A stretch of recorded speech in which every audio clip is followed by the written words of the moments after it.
warahmatullahi wabarakatuh. Kami dari kelompok 4 akan mempresentasikan beberapa materi. Yang pertama ada Perang Diponegoro akan disampaikan oleh Farhan dan Abdan. Perang Aceh akan disampaikan oleh Naufal. Perang Banjar akan disampaikan oleh Septia, dan perlawanan Bali akan disampaikan oleh saya sendiri. Latar belakang terjadinya Perang Diponegoro adalah Pangeran Diponegoro berusaha menentang dominasi Belanda terhadap masyarakat Jawa. Perang Diponegoro atau disebut juga Perang Jawa meletus pada 20 Juli 1825 di daerah istimewa Yogyakarta. Pangeran Diponegoro adalah putra Sultan Hamengkubuwono III dengan nama asli Pangeran Ontowiryo. Penyebab Pangeran Diponegoro menentang dominasi Belanda sehingga menyebabkan terjadinya Perang Jawa dibagi menjadi dua, yaitu satu, alasan umum Pangeran Diponegoro sangat menentang Belanda adalah campur tangan Belanda dalam adat dan budaya keraton yang sudah lama ada dan melahirkan budaya barat yang tidak sesuai dengan budaya timur. Belanda mengizinkan perusahaan asing menyewa tanah sawah untuk kepentingan perusahaan, sehingga para petani pemilik tanah sawah dijadikan tenaga kerja paksa. Rakyat diwajibkan membayar berbagai macam pajak seperti ulah-ulit atau pajak tanah, pengawang-awang pajak halaman kekurangan, pekampling atau pajak jumlah pintu, pajigar pajak ternak, penyongket atau pajak pindah nama, bekti pajak menyewa tanah atau menerima jabatan.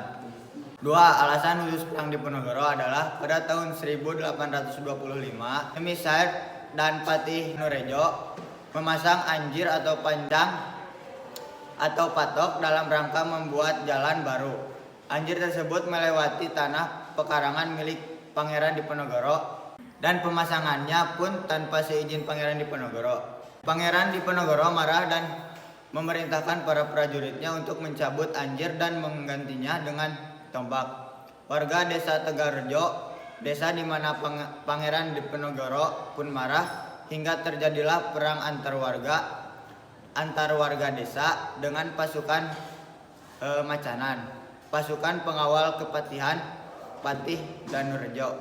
Tetapi pasukan Pangeran Diponegoro kalah dan melarikan diri ke Goa Selarong untuk menyusun strategi dan pasukan untuk penyerangan berikutnya. Jalannya Perang Diponegoro. Dalam melakukan perlawanan terhadap Belanda, Pangeran Diponegoro menggunakan strategi perang gerilya. Belanda sempat kewalahan dalam menghadapi perlawanan Pangeran Diponegoro. Namun, dalam menghadapi perlawanan Diponegoro tersebut, Belanda menggunakan strategi licik. Pada tahun 1827, Belanda mendatangkan bantuan dari Sumatera dan Sulawesi. Jenderal de Kock menerapkan taktik perang benteng Stelsel. Benteng Stelsel adalah serangkaian benteng yang dibuat oleh Belanda untuk membatasi gerakan pasukan Diponegoro. Dengan membangun banyak benteng, taktik ini berhasil mempersempit ruang gerak pasukan Diponegoro. Oleh karena itu, banyak sekali pasukan Diponegoro yang tertangkap dan gugur. Namun, pasukan Pangeran Diponegoro tetap gigih untuk melawan hingga mengajak berunding. Dalam perundingan yang diadakan tanggal 28 Maret 1830 di Magelang, Diponegoro. Akhir perang, karena Pangeran Diponegoro ditangkap, perang dilanjutkan oleh putranya, yaitu Pangeran Joned, Kisudewo, Diponegrat, dan Diponegoro Anom. Namun, sayang usaha mereka hanya sia-sia dan berakhir tragis. Diponegrat dan Diponegoro Anom dibuang ke Ambon, dan Kisudewo dan Pangeran Juned terbunuh. Aduh, Juned sih, Jonednya. Joned. Aduh. Baiklah sok. Pangeran Joned. Pangeran Joned terbunuh saat peperangan.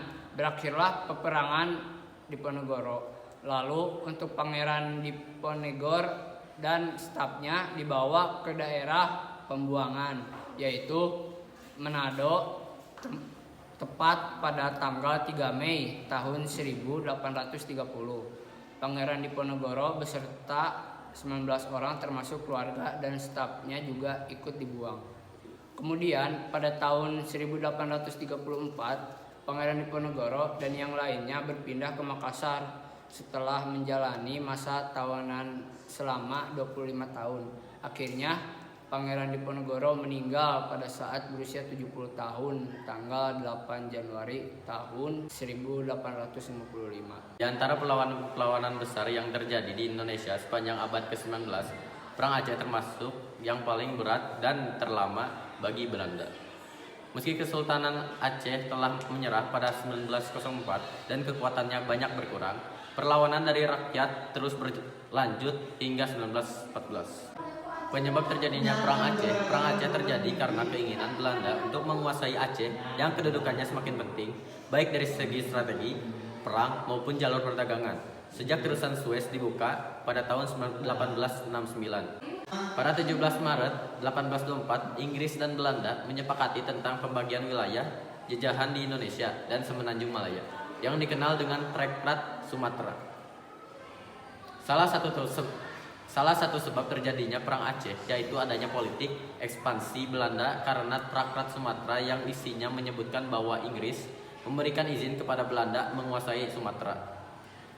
Dalam kesepakatan disebutkan bahwa Belanda tidak dapat mengganggu kemerdekaan Aceh. Akan tetapi pada praktiknya Belanda tetap berusaha melancarkan serangan terhadap daerah Aceh yang jauh dari ibu kota. Sultan Aceh pun semakin waspada dan bersiap untuk menghadapi segala kemungkinan yang terjadi. Kekhawatiran Aceh semakin meningkat saat Inggris dan Belanda menandatangani Traktat Sumatera pada 1871. Menurut perjanjian itu, Belanda diberi kebebasan untuk mengadakan perluasan wilayah di seluruh Sumatera, termasuk Aceh, yang selama ini tidak dapat diganggu kedaulatannya. Alhasil, Aceh mulai memperkuat diri dengan mengadakan hubungan dengan Turki, Italia, dan Amerika Serikat. Pemerintah Hindia Belanda yang tidak menginginkan adanya campur tangan negara asing pun menjadikan hubungan diplomatik tersebut sebagai alasan untuk menyerang Aceh. Tokoh dan pemimpin Perang Aceh.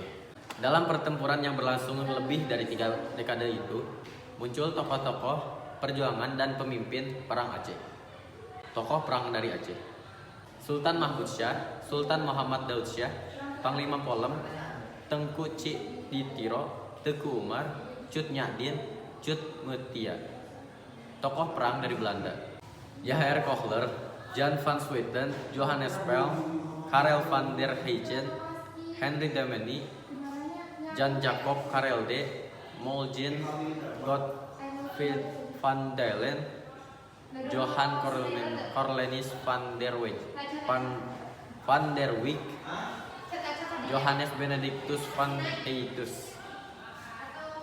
Jalannya perang agresi tentara Belanda terjadi pada 5 April 1873 di bawah pemimpin Jenderal J.H.R. Kochler. Pasukan Aceh yang terdiri atas para ulama dan rakyat terus mendapat gempuran dari pasukan Belanda. Pertempuran sengit pun terjadi di kawasan pantai dan kota. Dalam upaya memperebutkan Masjid Raya Baitur Rahman, Jenderal J.H.R. Kochler meninggal dan pasukan Belanda terpaksa ditarik mundur ke pantai. Jatuhnya Masjid Raya Baitur Rahman dan Istana Sultan membuat Belanda berani menyatakan bahwa Aceh telah menjadi daerah kekuasaannya. Perang Sabul. Penobatan Sultan Alauddin Muhammad Daud Syah pada 1884 menjadi babak baru dalam Perang Aceh. Pasalnya, pada penobatan ini, para pemimpin Perang Aceh seperti Tuanku Hashim, Panglima Polim, Tengku Cik Ditiro memproklamirkan Perang Sabil, yakni perang suci untuk membela agama dan tanah air, melawan kezaliman di bumi. Dengan digelorakan Perang Sabil, perlawanan rakyat Aceh semakin meluas. Di bagian barat misalnya, tampil Teku Umar dan istrinya Cut Nyadin yang gigih melawan Belanda. Strategi Snokhorge Hugronje. Untuk mengalahkan pertahanan Aceh, Snok Hurgronje menyamar selama 2 tahun guna melakukan kajian tentang seluk-seluk kehidupan dan semangat juang orang-orang Aceh. Dari penelitiannya, Hurgronje yang memakai nama samaran Abdul Ghaffar menyimpulkan bahwa kekuatan Aceh terletak pada para ulama. Penemuannya ini dijadikan dasar untuk membuat siasat perang yang baru, termasuk dalam pembentukan Korps Mercusuese, yakni pasukan yang terdiri dari orang-orang Indonesia yang berada di bawah pimpinan ofisir-ofisir Belanda.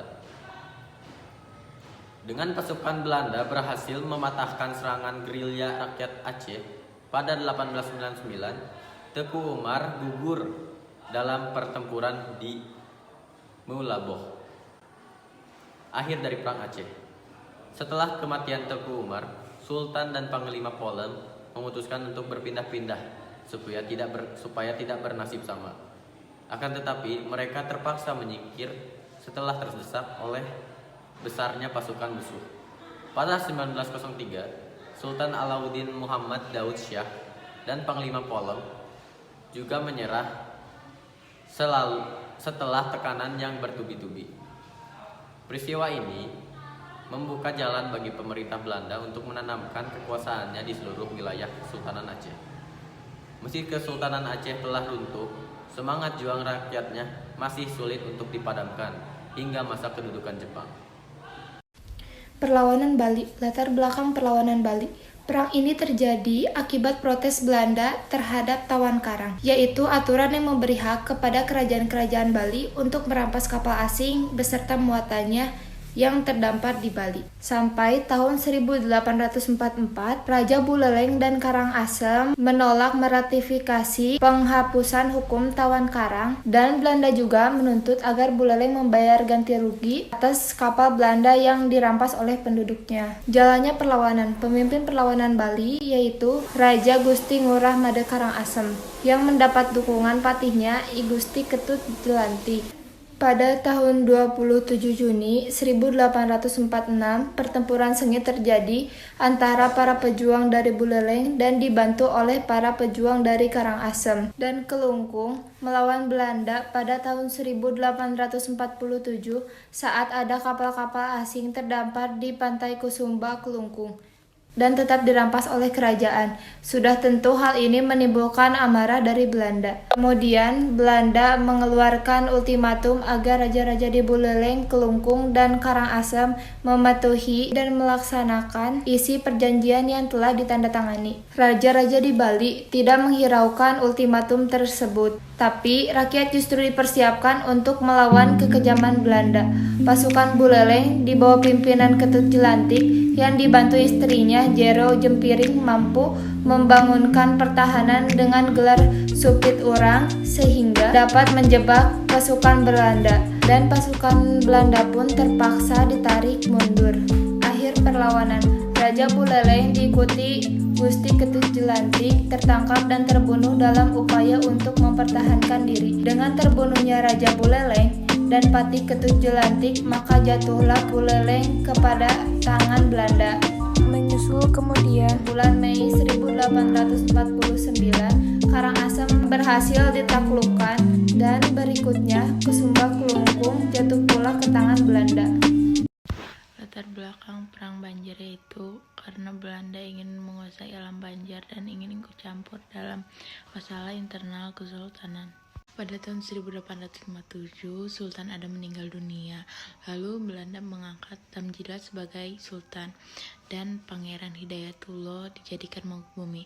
Padahal dalam wasiat yang sah, yang seharusnya menjadi Sultan itu adalah Pangeran Hidayatullah.